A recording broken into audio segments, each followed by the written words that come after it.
इस वीडियो में मैं आपको परमानेंट और स्थायी भर्ती के बारे में जो है संपूर्ण जानकारी बताने वाला हूं। तरफ से जो है भर्तियां निकाली गई हैं। परमानेंट और स्थायी पद है जिसके लिए अलावा छत्तीसगढ़ की महिला या फिर पुरुष अभ्यर्थी जो है इसके लिए आवेदन प्रस्तुत कर पाएंगे। परमानेंट और सीधी जो है भर्तियां की जाए।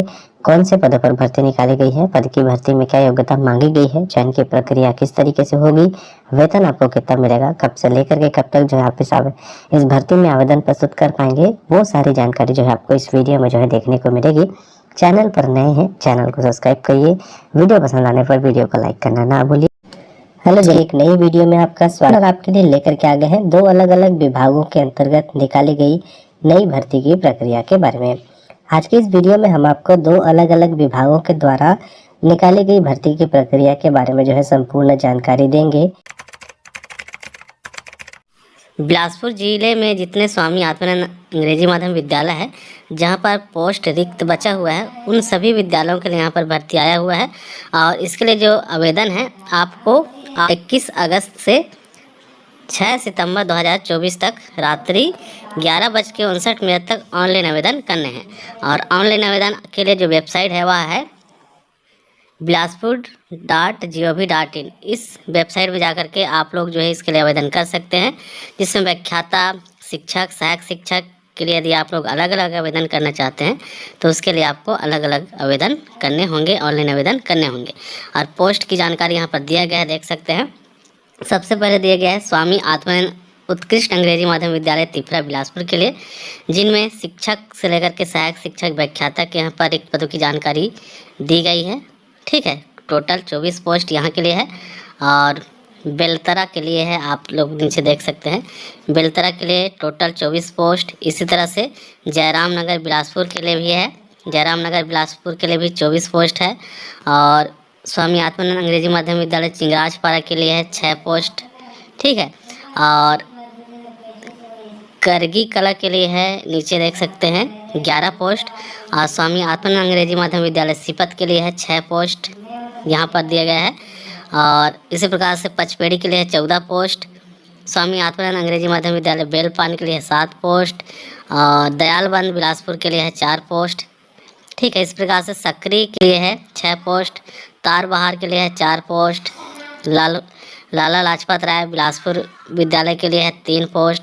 इस प्रकार से अलग अलग जो स्वामी आत्मानंद अंग्रेजी माध्यम विद्यालय जितने बिलासपुर ज़िले में हैं सभी के लिए यहाँ पर निकाला गया है। पदों की जानकारी आप लोग नीचे देख सकते हैं इस PDF के माध्यम से। यहाँ पर व्याख्याता है तो जो योग्यता है वह दिया गया है कि आपके संबंध में, मतलब व्याख्याता जिस विषय के लिए आप लोग डाल रहे हैं उसके लिए आपको उस विषय में PG होना चाहिए। ठीक है, साथ ही साथ B.Ed होना अनिवार्य है। और अंग्रेजी माध्यम विद्यालय में आपका हाई स्कूल तथा हायर सेकेंडरी जो 10वीं और 12वीं है वह आपका अंग्रेजी माध्यम में होना अनिवार्य है। लेकिन जो व्याख्याता वाले हैं, व्याख्याता संस्कृत और हिंदी वाले हैं, उनके लिए अंग्रेजी माध्यम अनिवार्य नहीं रखा गया है। जो हिंदी माध्यम वाले भी हैं वह भी इसके लिए आवेदन कर सकते हैं। इसी प्रकार शिक्षक के लिए देख सकते हैं आप लोग, शिक्षक के लिए अलग अलग विषयों के लिए यहाँ पर पदों की जानकारी, मतलब पोस्ट आया हुआ है। और संबंधित विषय में आपको UG करना है यदि आप लोग उसके लिए आवेदन करना चाहते हैं। और साथ ही साथ आपके पास B.Ed या फिर D.Ed होना ज़रूरी है। और नीचे देख सकते हैं शिक्षक कला हेतु कॉमर्स संकाय मान्य नहीं है। और टेट और C.TET यदि आप लोग उत्तीर्ण हैं तो इसके लिए आवेदन कर सकते हैं। इस प्रकार से कंप्यूटर शिक्षक, व्यायाम शिक्षक के लिए अलग अलग योग्यता दिया गया है, आप लोग इस PDF के माध्यम से देख सकते हैं। सहायक शिक्षक विज्ञान प्रयोगशाला के लिए है 12वीं पास, कौन से संकाय में, तो विज्ञान संकाय में। ठीक है, और ग्रंथपाल के लिए योग्यता रखा गया है किसी मान्यता प्राप्त बोर्ड से 12वीं पास। और पुस्तकालय योजना का डिग्री, डिप्लोमा प्रमाण पत्र अनिवार्य है। ठीक है, संविदा भर्ती है तो संबंधित निर्देश यहाँ पर दिए गए हैं, नीचे देख सकते हैं पूरा नियम। और इसके लिए आवेदन छत्तीसगढ़ के सभी जिले के अभ्यर्थी कर सकते हैं। ठीक है, और पूरी जानकारी यहाँ पर दिया गया है किस प्रकार से भर्ती होगी। संविदा भर्ती नियम के अनुसार ही यह भर्ती होगी। और इसकी योग्यता, मतलब न्यूनतम आयु रखा गया है 1 अगस्त 2024 की स्थिति में न्यूनतम 21 वर्ष और अधिकतम 35 वर्ष। ठीक है, यहाँ पर अनुसूचित जाति, जनजाति और पिछड़ा को 5% जो है, मतलब 5 वर्ष की छूट मिलेगी आयु में। अभ्यर्थी छत्तीसगढ़ का मूल निवासी होना चाहिए, बाहर के अभ्यर्थी को इसके लिए आवेदन नहीं कर सकते हैं। और सत्यापन हेतु क्या क्या आवश्यक डॉक्यूमेंट चाहिए यहाँ पर दिया गया है। समस्त शैक्षणिक और व्यावसायिक प्रमाण पत्र, निवास प्रमाण पत्र, आधार कार्ड, आयु प्रमाण पत्र, ठीक है, 10वीं का अंक सूची, पहचान प्रमाण पत्र, आधार कार्ड या फिर कुछ और, टेट सी टेट और 2 नवीनतम रंगीन पासपोर्ट साइज का फ़ोटो। और भर्ती नियम यहाँ पर दिया गया है किस प्रकार से भर्ती होगी, ठीक है। व्याख्याता के लिए परसेंट यहाँ पर रखा गया है, स्नातकोत्तर का 50%, स्नातक का 30% और हायर सेकेंडरी का 20%। और वहीं शिक्षक की बात करें तो शिक्षक में स्नातक का 50%, हायर सेकेंडरी का 30% और हाई स्कूल का 20%।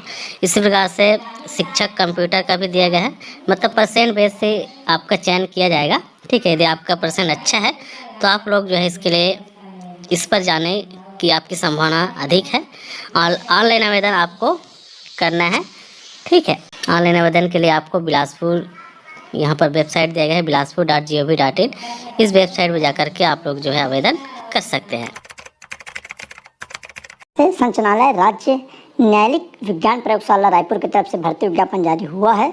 तो चलिए क्या रहेगा विज्ञापन में, तो यहाँ पर देख सकते हैं 16/8/2024 के माध्यम से राज्य न्यायालयिक विज्ञान प्रयोगशाला रायपुर के रिक्त 30 पदों पर संविदा भर्ती की अनुमति प्रदान की गई है। अतः राज्य न्यायालयिक विज्ञान प्रयोगशाला रायपुर एवं अधीनस्थ जिला सिंह ऑफ क्राइम जो यूनिट है उसके तहत जो भर्ती नियम है उसमें यहाँ पर छत्तीसगढ़ सिविल सेवा की नियुक्ति हेतु 2012 के प्रावधान के अनुसार पात्र अभ्यर्थियों से ऑफलाइन आवेदन स्पीड पोस्ट या रजिस्टर डाक के माध्यम से भरनी है। तो मैं आपको बता दूं ये जो फॉर्म भरना है ये ऑफलाइन रहेगा, ऑनलाइन नहीं रहेगा।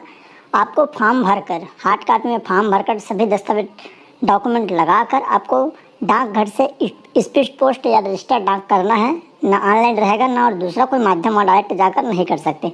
तो आपको क्या करना है, ऑफलाइन मोड में आपको रजिस्टर डाक या स्पीड पोस्ट के माध्यम से कब तक भेजना है इसके लिए समय आपको बहुत कम दिया जाएगा। फॉर्म कल से भराना स्टार्ट हुआ, चलिए मैं आपको बता दूं, जो कि दिनांक 22/8 मतलब कल से फॉर्म भराना यहाँ पर स्टार्ट हो जाएगा 22/8/2024 से, और 5/9 मतलब 5 सितंबर तक ये रहेगा। तो समय कम है तो आपको तत्काल फॉर्म लेके इसको भर देना है। कैसे फॉर्म आपको भरना है मैं आपको बताऊँगा, फॉर्म का फॉर्मेट भी मैं आपको वीडियो के माध्यम से यहाँ पर दिखाऊँगा। तो चलिए पूरा डिटेल से बताऊँगा तो लास्ट तक जरूर बने रहेगा। तो क्या क्या पद है उसको मैं बता दूँ। तो यहाँ पर सबसे पहले वैज्ञानिक अधिकारी भौतिकी के लिए जो कि द्वितीय श्रेणी का पद है, एक साथ आपको पेमेंट दी जाएगी 51,780 रुपये। टोटल पद कितना है तो अनारक्षित जो सामान्य कैटेगरी उसमें 3 पद है, और अनुसूचित जाति में 1 पद, अनुसूचित जनजाति में 2 पद और अन्य पिछड़ा वर्ग में 1 पद। टोटल 7 पद है किसका, वैज्ञानिक अधिकारी का भौतिकी।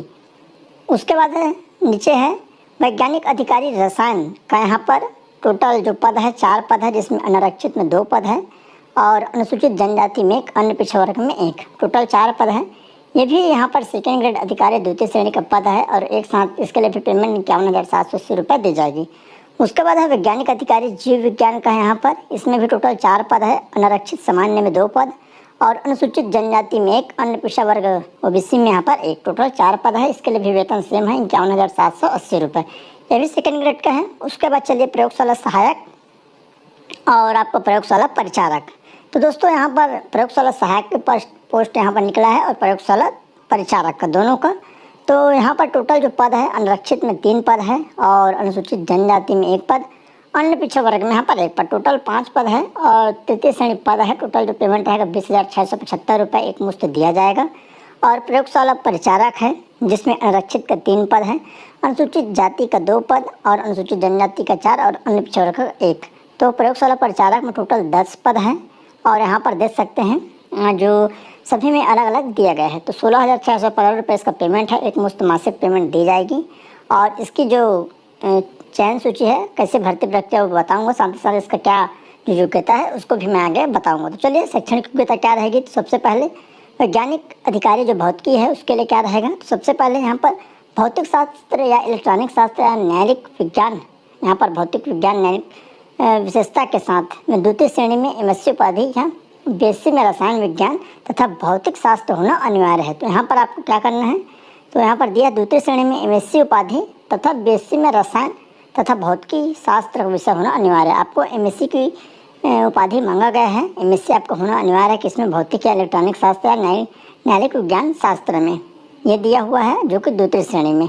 एमएससी आपका होना अनिवार्य है और एमएससी के साथ बीएससी में आपका जो सब्जेक्ट रसायन विज्ञान और भौतिक शास्त्र होना अनिवार्य है, अथवा वैज्ञानिक शोध का 2 वर्ष का अनुभव, तो भी आप फॉर्म भर सकते हैं उसके। अथवा है बीएससी, इसमें क्या है, दोनों अनिवार्य है, वैज्ञानिक शोध का 2 वर्ष का अनुभव भी। उसके बाद है अथवा बीएससी सहित राज्य अथवा क्षेत्रीय न्यायालय विज्ञान प्रयोगशाला फिजिक्स बैलिस्टिक शाखा में कार्य का कम से कम 5 वर्ष का अनुभव होना अनिवार्य है।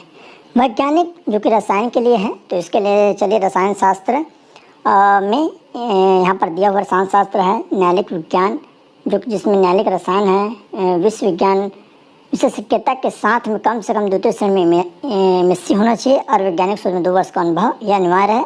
उसके अलावा अगर आपका मतलब अथवा ये तो अनिवार्य है, उसके बाद अगर आपके पास बीएससी सहित अन्य राज्य बीएससी सहित राज्य अथवा क्षेत्रीय न्यायालयिक प्रयोगशाला की रसायन विज्ञान और विषय के साथ कम से कम यहाँ पर 5 वर्ष का अनुभव होना अनिवार्य है। दोनों में से एक आपके पास अनुभव होना चाहिए। उसके बाद है जीव विज्ञान के लिए, तो सेम वही बोला गया, जीव विज्ञान के लिए भी वनस्पति विज्ञान या प्राणी विज्ञान या जैव प्रौद्योगिकी में या जैव रसायन या माइक्रोबायोलॉजी या मानव शास्त्र में यहाँ पर क्या होना चाहिए, आपका द्वितीय श्रेणी में एमएससी और वैज्ञानिक शोध का 2 वर्ष का अनुभव हो। और अथवा अगर आपके पास ये दोनों नहीं है तो ये होना चाहिए बीएससी सहित राज्य अथवा क्षेत्रीय न्यायालय प्रयोगशाला में मतलब जो शाखा में कार्य करने का कम से कम 5 वर्ष का अनुभव। प्रयोगशाला सहायक हेतु अनिवार्य योग्यता, तो प्रयोगशाला सहायक के लिए विज्ञान विषय सहित उच्चतर माध्यमिक परीक्षा अथवा विज्ञान सहित 10-2 शिक्षा प्रणाली उत्तीर्ण होना अनिवार्य है। तो यहाँ पर देख सकते हैं विज्ञान विषय सहित आपका उच्चतर माध्यमिक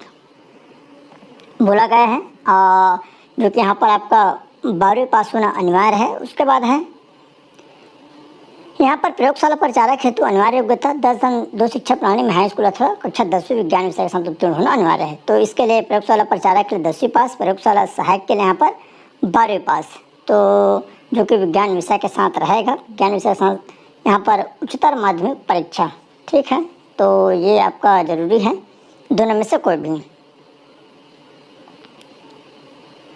उसके बाद है आयु सीमा क्या रहेगी, तो चलिए यहाँ पर आयु सीमा है वैज्ञानिक अधिकारी के पद है, तो अभ्यर्थी की आयु 1 जनवरी 2024 को कम से कम 21 वर्ष तथा अधिकतम यहाँ पर 35 वर्ष से अधिक ना हो। लेकिन छत्तीसगढ़ के निवासियों के लिए यहाँ पर 40 साल रहेगा, जो कि सामान्य जो अभ्यर्थी हैं उसके लिए।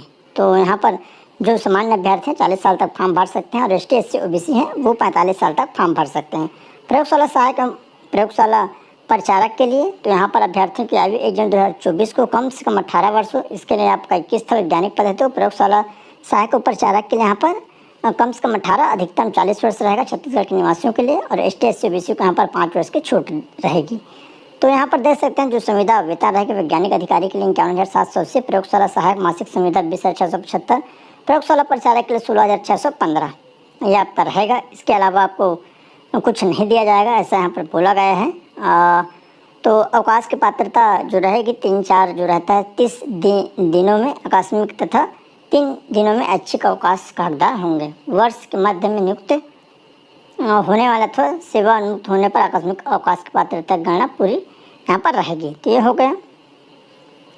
और चयन प्रक्रिया क्या रहेगी, तो यहाँ पर आइए देखते हैं। चयन जो प्रक्रिया महत्वपूर्ण है, चयन प्रक्रिया कम संख्या में आवेदन प्राप्त होने पर अभ्यर्थियों का चयन वॉक इन इंटरव्यू के माध्यम से किया जाएगा तथा अभ्यर्थियों की संख्या अधिक होने पर लिखित परीक्षा का आयोजन विभाग द्वारा किया जाएगा। वॉक इन इंटरव्यू के समय समस्त प्रमाण पत्रों के 2 सेट आपको रहेगा, तो ऐसा यहाँ पर दिया हुआ है। और पेमेंट हो गया, आप जो आवेदन कैसे भरना है उसको भी मैं आगे आपको यहाँ पर बता दूंगा। तो फॉर्म का जो फॉर्मेट है आपको ऊपर मिल जाएगा। पहले फॉर्म कैसे भरना है उसको मैं आपको बता देता हूँ। देखिए, सबसे पहले फॉर्म आपको अलग अलग पोस्ट के लिए भरना है, तो आपको अलग अलग पोस्ट के लिए भरना पड़ेगा, लेकिन फॉर्म का जो फॉर्मेट है एक ही रहेगा, जिसमें वैज्ञानिक अधिकारी, प्रयोगशाला सहायक, प्रयोगशाला परिचारक का संविदा पद हेतु यहाँ पर लिखा गया है। प्रति सबसे ऊपर भी आपको डाल देना है कहाँ पर, जो आप फॉर्म जब इस फॉर्म को मोड़ कर आप लिफाफे में डालेंगे तो प्रति डालना, उसके बाद प्रेसअप में आप अपना नाम डालना है। ये है यहाँ पर। कृपया न्यूनतम पासपोर्ट साइज फोटो स्व प्रमाणित कर चस्पा करना है। यहाँ पर आपको स्व प्रमाणित करनी है, तिरछा यहाँ पर ऐसे आप अटेस्टेड करना है, हस्ताक्षर करना है। सिंपल है, ये आपको पहले फॉर्म भर लेना है। इसी फॉर्मेट पे फॉर्म भरना है, आपको दूसरा फॉर्म नहीं भरना है। इसी को आप डाउनलोड कर लीजिएगा टेलीग्राम से। अब यहाँ पर आवेदित पद, जिस भी पद के लिए डालेंगे, यहाँ पद का नाम, आवेदक का नाम, अपना नाम यहाँ डालना है हिंदी में। उसके बाद अंग्रेजी के कैपिटल लेटर में यहाँ अपना नाम डालना है, जन्म तिथि डालना है अंकों में इसमें, और 1/2/24 की स्थिति में आपको कितना वर्ष चल रहा है वो डालना है। पिता या पति का नाम यहाँ पर डालना है आपको हिंदी में, उसके बाद यहाँ अंग्रेजी में, जो कि कैपिटल में रहेगा, बड़ा अक्षर में। फील्डिंग है यहाँ पर पुरुष है कि महिला है, थर्ड डिवीजन होता है यहाँ पर थर्ड डिवीजन। पत्र व्यवहार का वर्तमान पता, जहाँ आप अभी रहते हो, पत्र व्यवहार जहाँ आपको पत्राचार किया जा सके वहाँ का आपको पता डालना है। अगर आपका दोनों पता सेम है तो दोनों में एक ही पता डालेंगे, स्थायी पता और वर्तमान पता। बहुत सारे अभ्यर्थी रहते दूसरे जगह के स्थायी पता, लेकिन किसी कारणवश या किसी काम से जॉब के चलते कहीं बाहर शिफ्ट रहते हैं, तो ये दोनों दिया रहता है। आवेदक का मोबाइल नंबर, यहाँ आपका मोबाइल नंबर डालनी है। क्या आवेदक छत्तीसगढ़ का मूल निवासी है, यहाँ पर हाँ नहीं इसको डालना है। यदि हाँ तो सक्षम अधिकारी द्वारा निवास प्रमाण पत्र की छायाप्रति यहाँ पर स्थापित करके संलग्न करना है। ये डॉक्यूमेंट आपको यहाँ लगानी है। क्या आवेदक छत्तीसगढ़ शासन द्वारा घोषित अनुसूचित जाति, अनुसूचित जनजाति, अन्य पिछड़े वर्ग का सदस्य है, तो यहाँ पर हाँ डालना है। अगर नहीं तो सामान्य वाले नहीं डालेंगे, तो यहाँ आप देख सकते हैं। उसके बाद 9वां नंबर है, अनुसूचित जाति, अनुसूचित जनजाति, पिछड़ा वर्ग को अंकित करें। जो भी वर्ग से आप आते हैं यहाँ आपको लिखना है। अगर ST हैं तो ST लिखेंगे, SC हैं तो SC, OBC हैं तो OBC। क्या आवेदक दिव्यांग है, अगर आप दिव्यांग हैं तो दिव्यांग। यदि हाँ तो दिव्यांगता का प्रकार प्रतिशत यहाँ आपको डालना है, नहीं तो आपको नहीं डालना है। उसके बाद क्या आप भूतपूर्व सैनिक है तो भूतपूर्व सैनिक है तो यहाँ पर हाँ नहीं डालना है। और यहाँ पर आपको प्रमाण पत्र जारी करना है। रोजगार कार्यालय का जीवित पंजीयन यह अनिवार्य है। यहाँ पर जीवित पंजीयन क्रमांक पूरा डालना है, जो वहाँ पर रहता है 8-9 अंकों का, उसको यहाँ पर डाल देनी है। दिनांक डालना है कब आपका पंजीयन हुआ है। अगर आपको पंजीयन शुरू से है कंटिन्यू, आप उसको अगर रिन्यूअल करवा रहे हैं, जैसे 2016 से होगा, किसी का 17 से होगा, और कंटिन्यू अगर आपका रिन्यूअल हो रहा है तो आप पुराना डेट को डालेंगे। रोजगार कार्यालय का नाम, जहाँ से भी आपका रोजगार कार्यालय का हुआ होगा, चाहे बिलासपुर हो, रायपुर हो, आपका बेमेतरा, दुर्ग, नांदगांव, वहाँ इसका आपको नाम डाल देनी है। विवाह की स्थिति, अगर आपके विवाह हो चुके हैं तो विवाहित डालिएगा, नहीं तो अविवाहित। यदि विवाह है तो विवाह की तिथि यहाँ डालिएगा। जीवित बच्चों की संख्या यहाँ डालना है। उसके बाद है शैक्षणिक एवं तकनीकी प्रमाण पत्र की स्वप्रमाणित छायाप्रति संलग्न करना। जितने भी आप अपना दस्तावेज या प्रमाण पत्र डालेंगे सभी को फोटोकॉपी डालना है और सभी को स्वप्रमाणित सेल्फ अटेस्टेड कर डालना है। यहाँ परीक्षा क्रमांक डालना 1, 2, 3 जितने भी आपको डालना है। परीक्षा का नाम तो यहाँ पर आप देख सकते हैं 10वीं हो गया है ना, जैसे 8वीं डालना है तो 8वीं हो गया, फिर 10वीं, 12वीं, ऐसा स्नातक, MSc जो आप किए हैं वो इसको डाल सकते हैं। उत्तीर्ण होने का यहाँ पर वर्ष लिखना कब हुए हो, और बोर्ड है यहाँ पर तो CG बोर्ड हो जाएगा आपका 8वीं 10वीं। जो 8वीं आपका देख लेना सर्टिफिकेट में क्या रहेगा, 10वीं CG बोर्ड है, CG माध्यमिक बोर्ड, और 12वीं आपका। उसके बाद यहाँ पर यूनिवर्सिटी का नाम आ जाएगा, पर स्नातक और MSc है तो विषय लिख देना यहाँ पर। इधर 8वीं 10वीं आपका समान हो जाएगा। 12वीं आपका बायो मैथ जिससे भी है उसको प्राप्तांक है, और इतना पूर्णांक है ये आपको डालना है। यहाँ पर प्राप्तांक डालना है, यहाँ पर पूर्णांक 500 का है 500, 400 का 400, 400 में कितना मिला है प्रतिशत निकाल के यहाँ पर आपको डाल देने। बहुत सिंपल है। अगर आपका कार्य विवरण अनुभव है, अगर कार्य किए हैं तो प्रमाण पत्र के स्व प्रमाणित लगानी है। पद का नाम, किसमें काम किया, संस्था का नाम, प्रथम नियुक्ति दिनांक और पदस्थ अवधि ये डाल देना है। वैज्ञानिक अधिकारी हेतु वैज्ञानिक शोध प्रमाण पत्र, तो यहाँ पर शोध का विवरण डालना, संस्था का नाम, शोध की कार्य अवधि, दिनांक कब से कब तक। क्या आवेदक शासकीय और शासकीय सेवा में कार्यरत है तो हाँ, नहीं तो नहीं। और अगर हैं तो यहाँ पर सक्षम अधिकारी द्वारा अनापत्ति प्रमाण पत्र के सत्यापित छायाप्रति आपको लगाना है। यदि आवेदक का कोई प्रकरण न्यायालय में लंबित हो तो उसे किस न्यायालय द्वारा दोषी सिद्ध किया गया उसका विवरण यहाँ पर डालने हैं। उसके बाद स्व प्रमाणित संलग्न प्रमाण पत्रों की सूची, जितने भी आप प्रमाण पत्र अंदर डालेंगे फॉर्म के अलावा वो सब यहाँ पर आपको लिख देना है क्या क्या डालना है। सभी दस्तावेज एवं फोटो स्व प्रमाणित होने पर ही मान्य किया जाएगा। बिना हस्ताक्षर के प्राप्त आवेदन पत्र पर विचार नहीं किया जाएगा। नीचे आपको हस्ताक्षर करना है, ये घोषणा देख सकते हैं। आप घोषणा करते हैं, यहाँ अपना हस्ताक्षर करना, आवेदक का हस्ताक्षर, यहाँ नाम और पता, मोबाइल नंबर, ईमेल ये आपको डाल देंगे और इसी को आपको भरनी है, कोई दूसरा नहीं भरना है। आप अपना अच्छे से चेक कर लेना।